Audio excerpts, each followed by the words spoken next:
I have been waiting my entire life to kind of feel this maternal instinct kicking in, because everybody's telling me that one day you will just wake up and then you'll find that, I want to have kids. But that just never happened to me. It's never happened to me either. I think this is a thing maybe for some women. Maybe it's just some women want kids and some women don't, and it really doesn't have anything to do with being maternal. The most honest answer is, I don't want to bring that sound back into my house. Yeah, very tired already. I love her honesty. Here's a moment of honesty for me. I don't mind kids. I don't mind having kids over in my house. But when they leave, I just love how quiet it is and the silence, and that I can tidy everything up and make it perfect and clean again. And it is tiring, especially if you're not used to it. It's very tiring. I'm Hannah, the wife without kids. This channel is a supportive and non-judgmental community to support your choice to live the child-free lifestyle. Why can't society accept this? Partly is also because we have been ingrained as a society that this is the woman's role, is to reproduce. I had this image in my mind about living in an apartment, a nice apartment with nice things. I had a job that I liked, but it didn't feature any children in it. We live the life we want to live. Oh my goodness, I love how she's decorated her house. It's white and sterile looking, and I mean that in like the best way possible, because I love things that are like really overly clean and tidy, and she's got tons of books, and it just looks like a place I would thrive. Oh yeah, just look at that. And she's got a couple of plants there, which I would probably kill, so I wouldn't have any of those, but look at all her books. I love it. And then there's like these cabinets over here. I don't know what she keeps in them, but I'd like to look through them. I guess that's kind of nosy thing to say, but I'm always curious what people keep in like cool looking places. It's so like, oh, and there's a kitty. Oh, I almost missed the cat. Oh, just chilling. I love it. My parents were completely supportive of me as a child, so it's not like I had like this traumatized childhood or anything, not at all. But yet, I just don't feel like having children. Maybe some people feel having children and being a mother is natural. In the same way, I just feel naturally that I don't want to have children.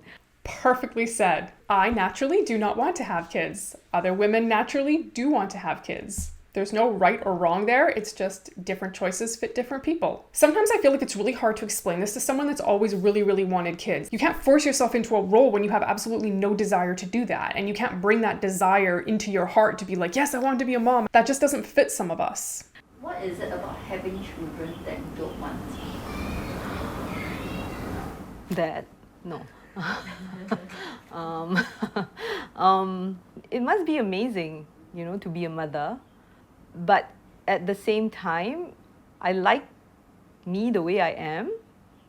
And I don't feel the need to have children to complete me. I like my independence.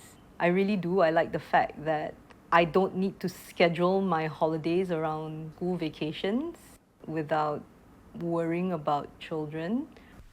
That's actually really beautiful. A lot of people don't like who they are. And she's saying, I like me the way I am. That's perfect. I first told him that it's a deal breaker if he wants kids when he first expressed interest. Thankfully for him, he didn't have a strong preference for having kids. He felt that he didn't want to sacrifice a relationship that he already knows for a relationship that he doesn't know, which would be with the future kid. I have found, and this may not always be true, but it was true for my husband, and it sounds like it was true for her husband, there wasn't a strong preference for kids. I often find that a woman wants kids more often than a man wants kids. I also didn't really trust his answer after reading so many horror stories online about how people change their mind halfway. So every 6 months I will ask him, have you changed your mind? And the only time that I stopped asking him was after he received his vasectomy. Once you get that vasectomy, that's a sure thing. Whew, you're good to go. It's really important to have this conversation because someone might change their mind along the way, and it's really good to have that discussion and figure out what you're going to do when you get to that place. Obviously not everybody does, but because so many people tell you, you're going to change your mind, you're going to change your mind, there's almost that expectation that people will change their mind. And maybe not for yourself, but the person that you're with.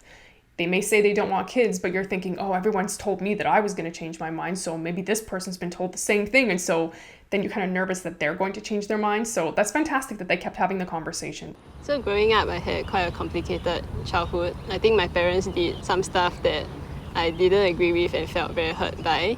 One example would be when they read my diary in primary school. I felt like it was a big invasion of privacy, and I felt that I couldn't trust them after a long while.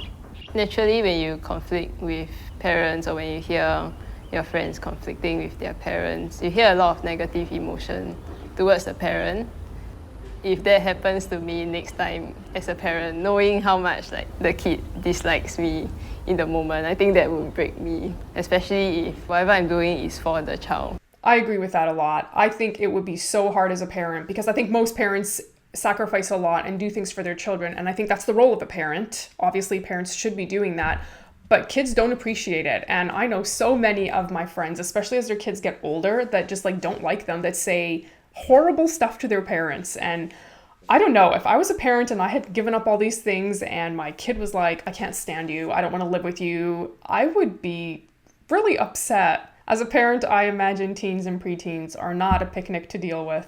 I started looking into more permanent birth control methods. I wanted to get a IUD, but then the polyclinic told me that they don't give IUDs to childless women. What?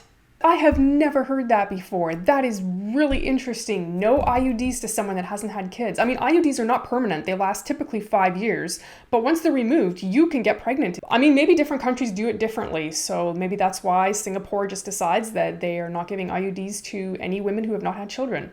Maybe because it's such a long period of time and she's kind of at the age where most women start having kids, so they don't want to put it in and then have to take it back out. So I felt that they were very dismissive because they didn't even hear my reasons for not wanting kids, and they just assume that my preferences will change.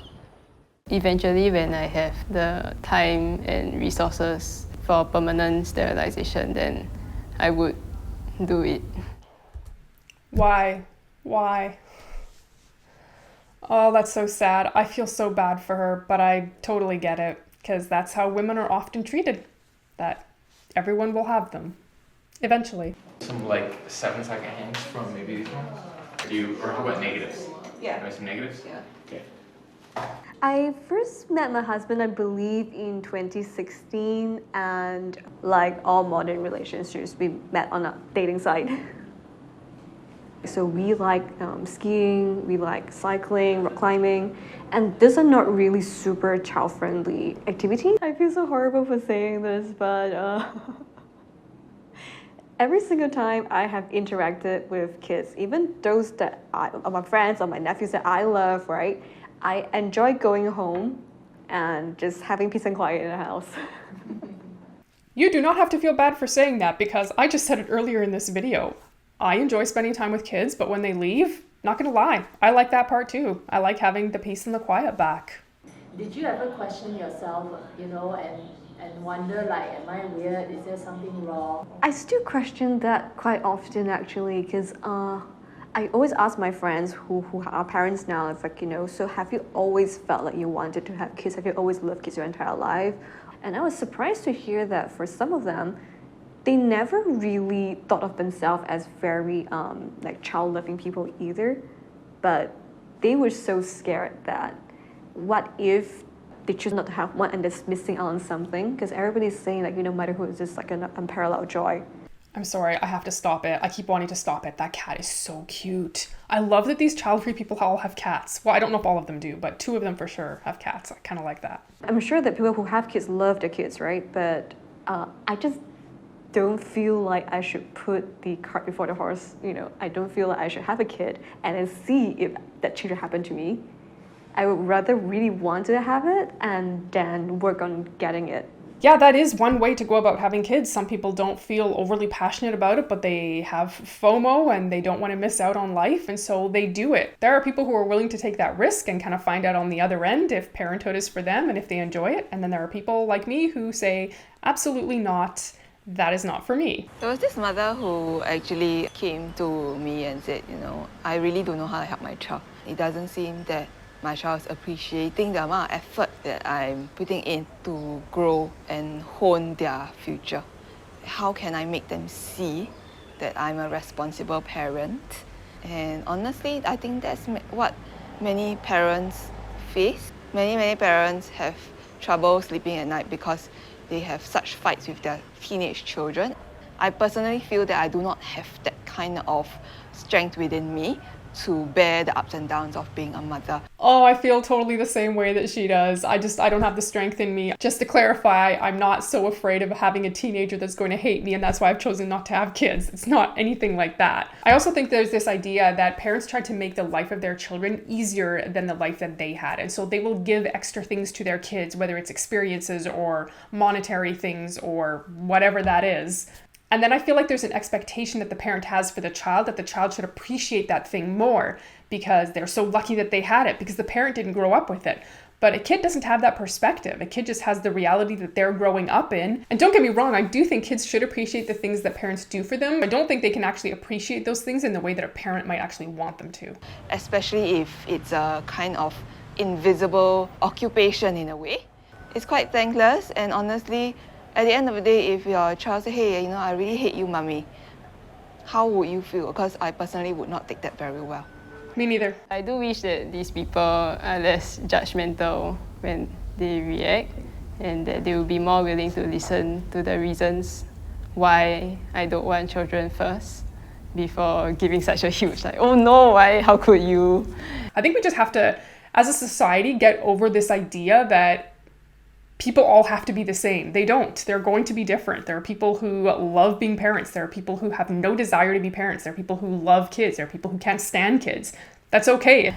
I think that sometimes a lot of judgment may come from other women because they might see that my choice to be child-free as a reflection of their own lifestyle. So me not having kids is not really me judging you for having kids, and this is something that I think should be made really clear.